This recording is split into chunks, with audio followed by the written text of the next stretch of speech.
বিনা পয়সায় ইয়ে হচ্ছে। হ্যাঁ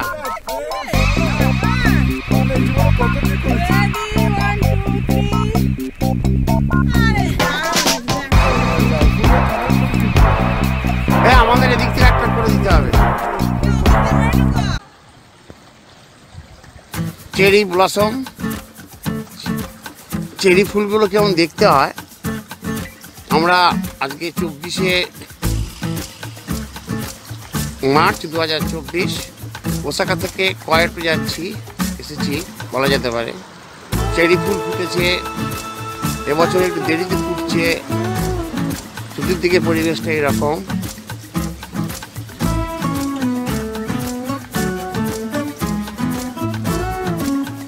খুব সুন্দর দেখতে, এ বিষয়ে কোনো সন্দেহ নেই। গাছের সাইজ হচ্ছে এইরকম।